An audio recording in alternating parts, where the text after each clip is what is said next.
Halo, perkenalkan nama saya Daniel Liwutang.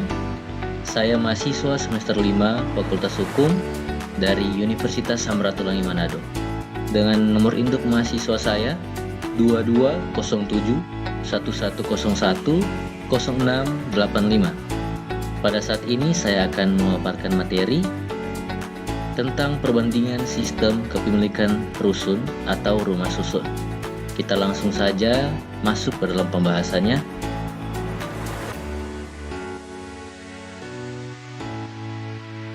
Kepemilikan bersama dalam tempat tinggal ini yang kemudian disebut dengan rumah susun, kondominium, strata titel. Siswo no Yudoho Sudo menyatakan bahwa membangun rumah susun di kota-kota besar adalah kecenderungan masa depan yang tidak dapat dihindari, yang memang perlu dimasyarakatkan dan perlu ada penyesuaian pada budaya-budaya yang ada pada masyarakat Indonesia. Kondominium atau rumah susun adalah beberapa istilah yang mengacu pada rumah yang tersusun secara vertikal. Kondominium menurut arti kata berasal dari bahasa Latin yang terdiri dari dua kata, yaitu kon berarti bersama-sama dan dominium berarti pemilikan. Dengan demikian, maka arti kondominium adalah kepemilikan bersama. Di Indonesia sendiri, terdapat beberapa istilah yang rekat dengan pengertian kondominium maupun strata titel, seperti apartemen dan rumah susun. Namun demikian, dalam bahasa hukum Indonesia, baik yang dimaksud dengan strata titel, kondominium, apartemen, dan rumah susun diatur dalam satu undang-undang yang menggunakan istilah rumah susun.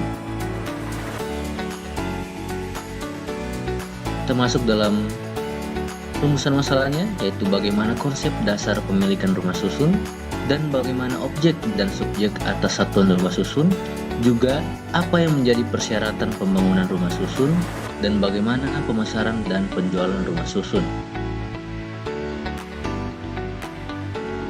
Konsep dasar pemilikan rumah susun. Secara teknologi, sistem bangunan gedung bertingkat yang ruang-ruangnya dapat dipakai secara individual sudah lama dikenal dan dilaksanakan di beberapa kota-kota besar di Indonesia. Sistem pemilikan gedung tersebut adalah sistem pemilikan tunggal, di mana pemegang hak atas tanah sekaligus sebagai pemilik gedung. Hak milik Satuan Rumah Susun atau HMSRS merupakan suatu lembaga baru, hak kebendaan yang diperkenalkan melalui Undang-Undang Rumah Susun menurut Undang-Undang Rumah Susun. HMSRS ini bersifat perorangan dan terpisah. Selain pemilikan atas Satuan Rumah Susun atau SRS, HMSRS yang bersangkutan meliputi juga hak kepemilikan bersama atas apa yang disebut bagian bersama, benda bersama, dan tanah bersama, di mana semuanya merupakan satu kesatuan yang tidak terpisahkan dengan SRS yang bersangkutan. Konsep dasar yang melandasi HSRS itu sendiri berpangkal pada teori-teori tentang pemilikan atas suatu benda. Menurut hukum, suatu benda atau bangunan dapat dimiliki oleh seseorang, dua orang, atau bahkan lebih, yang dikenal dengan istilah pemilikan bersama. Dalam pemilikan bersama atas suatu benda atau bangunan, pada pokoknya dikenal dua bentuk pemilikan, yaitu yang pertama pemilikan bersama yang terikat atau gebonden mede eigendom. Maka dasar utamanya adalah ikatan hukum yang terlebih dahulu ada di antara para pemilik benda bersamanya. Misalnya, pemilikan bersama yang terdapat pada harta perkawinan atau harta peninggalan. Para pemilik bersama atau mede eigendom tidak dapat bebas memindahkan haknya kepada orang lain tanpa persetujuan mede eigenar lainnya. Atau selama suami istri masih dalam ikatan perkawinan, tidak dimungkinkan mengadakan pemisahan dan pembagian harta perkawinan. Yang kedua, pemilikan bersama yang bebas, vrije mede eigendom. Maka antara pemilik bersama tidak terdapat ikatan hukum terlebih dahulu, selain dari hak bersama menjadi pemilik dari suatu benda. Di sini ada kehendak untuk bersama-sama menjadi pemilik atas suatu benda untuk digunakan bersama. Untuk bersama-sama menjadi pemilik atas suatu benda, bentuk pemilikan bersama yang bebas inilah yang menurut hukum Romawi disebut kondominium, yang penerapannya diatur oleh undang-undang.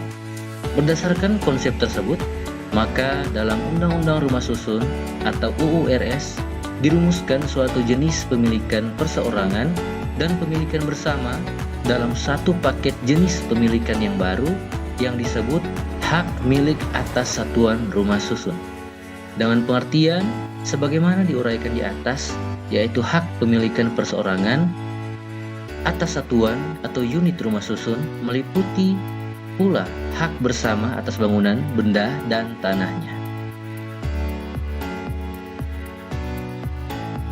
Objek dan subjek atas satuan rumah susun.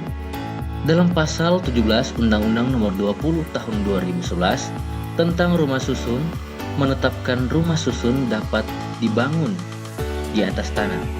Yang pertama ada hak milik, yang kedua hak guna bangunan atau hak pakai atau tanah negara, dan yang ketiga hak guna bangunan atau hak pakai di atas hak pengelolaan. Yang pertama kita masuk dalam hak milik.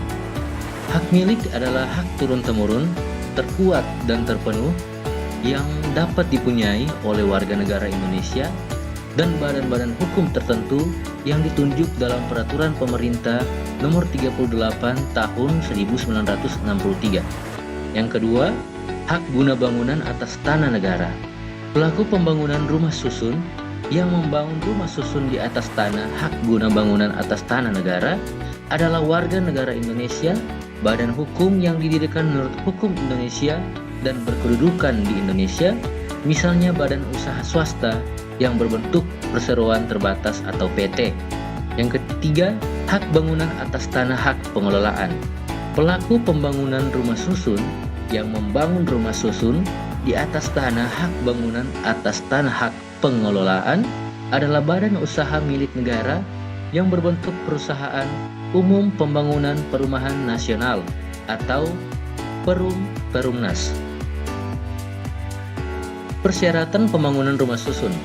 Menurut pasal 24 Undang-Undang Nomor 20 Tahun 2011 tentang rumah susun, persyaratan pembangunan rumah susun meliputi persyaratan administrasi, persyaratan teknis, dan persyaratan ekologis. Kita masuk dalam persyaratan administrasinya. Persyaratan administrasi berdasarkan pasal 28 Undang-Undang Nomor 20 Tahun 2011, yaitu meliputi status hak atas tanah dan izin mendirikan bangunan atau IMB. Yang kedua, persyaratan teknis. Persyaratan teknis berdasarkan pasal 35 Undang-Undang Nomor 20 Tahun 2011, yaitu meliputi tata bangunan yang meliputi persyaratan peruntukan lokasi serta intensitas dan arsitektur bangunan, dan keandalan bangunan yang meliputi persyaratan keselamatan, kesehatan, kenyamanan, dan kemudahan. Dan yang ketiga, persyaratan ekologis. Persyaratan ekologis berdasarkan pasal 37 dan 38 Undang-Undang Nomor 20 Tahun 2011, yaitu merupakan persyaratan yang memenuhi analisis dampak lingkungan dalam hal pembangunan rumah susun, yaitu mencakup keserasian dan keseimbangan fungsi lingkungan serta dilengkapi dengan dokumen pengelolaan lingkungan hidup. Pemasaran dan penjualan rumah susun. Saat ini telah berkembang suatu kebiasaan di dunia bisnis perumahan untuk memasarkan rumah susun yang sedang dibangun atau bahkan belum dibangun, yaitu penjualan dengan sistem pre-project selling. Tahun 1967, hukum Perancis telah berurusan dengan penjualan unit dari suatu rencana pembangunan menggunakan tipe perjanjian yang khusus, yang dikenal sebagai penjualan sebuah bangunan yang akan dibangun atau a sale of building to be constructed. Berdasarkan perjanjian tersebut, pembeli akan membayar sejumlah uang awal kepada pengembang, diikuti dengan pembayaran yang berturut-turut seiring dengan berjalannya pembangunan. Kemudian, pembeli akan menjadi pemilik bangunan secara bertahap dan pembeli dilindungi oleh hukum manakala pembangunan tidak selesai dibangun oleh pengembang. Alasan mengapa pengembang diperbolehkan menerima uang dan angsuran dari pembeli sebelum bangunan selesai adalah untuk memastikan bahwa pengembang dalam posisi dapat membiayai pembangunan gedung. Pengembang dapat meminjam lebih mudah dari lembaga keuangan dan pengembang kemudian dapat membayar kontraktor bangunan dengan uang yang diperolehnya dari pembeli. Untuk Indonesia, penjualan dengan sistem pre-project selling dilakukan dengan membuat perjanjian perikatan jual beli atau PPJB. PPJB adalah kesepakatan dari dua pihak untuk melaksanakan prestasi masing-masing di kemudian hari, yakni pelaksanaan jual beli di hadapan pejabat pembuat akta tanah atau PPAT bila bangunan telah selesai, bersertifikat dan layak huni. PPJB dibuat sebagai perjanjian pendahuluan yang bertujuan untuk mengikat para pihak sebelum dibuatnya akta jual beli atau AJB di hadapan PPAT. Dalam Undang-Undang Rumah Susun pun memberikan saran untuk dilakukannya pemasaran yang seperti itu. Sebagaimana yang dijelaskan dalam pasal 42 ayat 1 Undang-Undang Rumah Susun yang menyatakan bahwa pelaku pembangunan dapat melakukan pemasaran sebelum pembangunan rumah susun selesai dilaksanakan. Ketentuan yang mengatur secara spesifik terkait pre-project selling memang belum ada. Oleh karena itu, landasan utama sebagai penentuan hak dan kewajiban para pihak terletak pada kebebasan berkontrak, sedangkan mekanisme penentuan hak dan kewajiban para pihak dituangkan dalam bentuk perjanjian perikatan jual beli atau PPJB.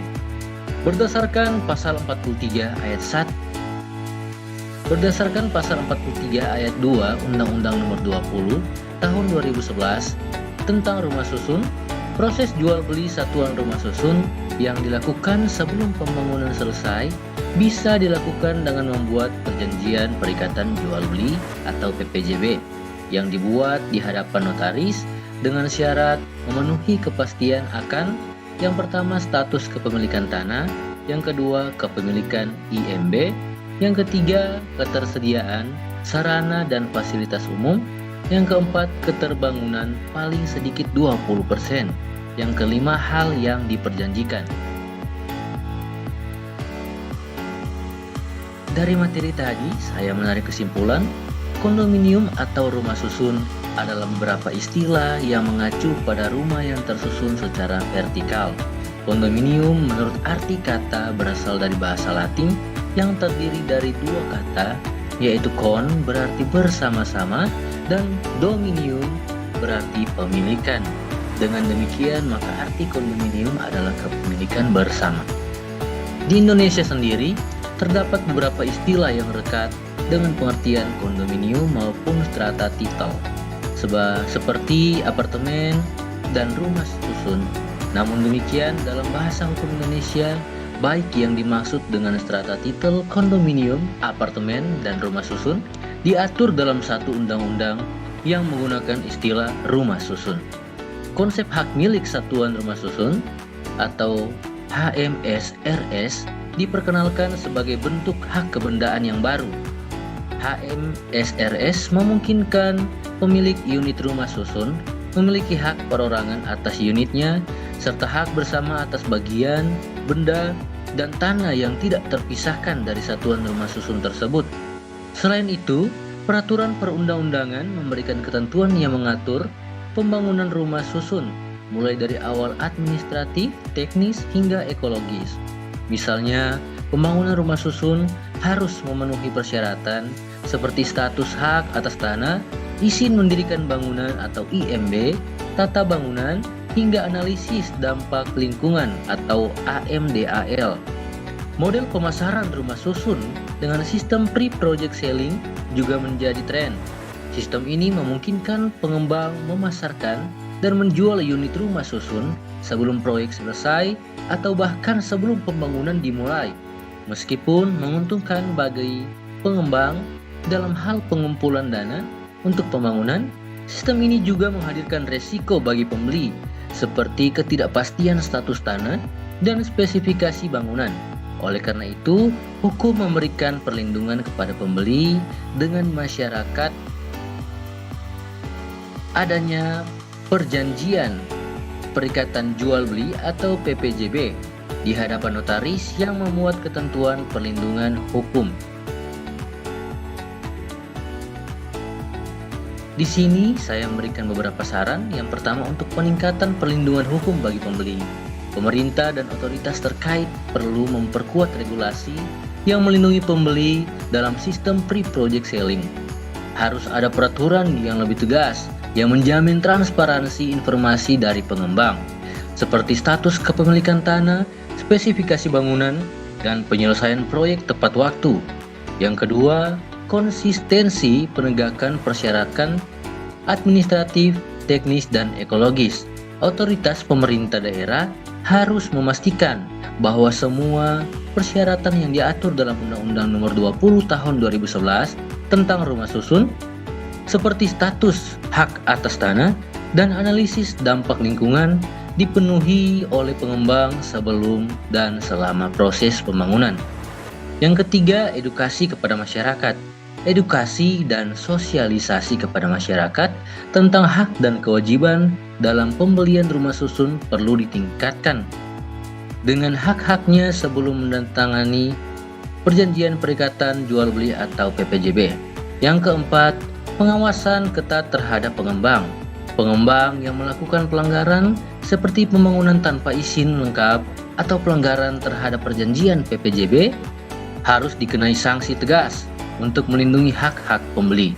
Pemerintah perlu memantau dan menindak tegas praktik-praktik yang merugikan masyarakat. Dan yang terakhir, pengembangan sistem informasi yang transparan. Pemerintah sebaiknya mengembangkan sistem informasi yang transparan terkait proyek-proyek rumah susun yang sedang dibangun, yang mencakup status perizinan, persentase penyelesaian pembangunan, dan informasi lain yang relevan untuk meningkatkan kepercayaan publik dan mencegah penyalahgunaan oleh pengembang. Demikianlah pemaparan materi dari saya. Saya Daniel Utang, pamit undur diri dan saya ucapkan terima kasih.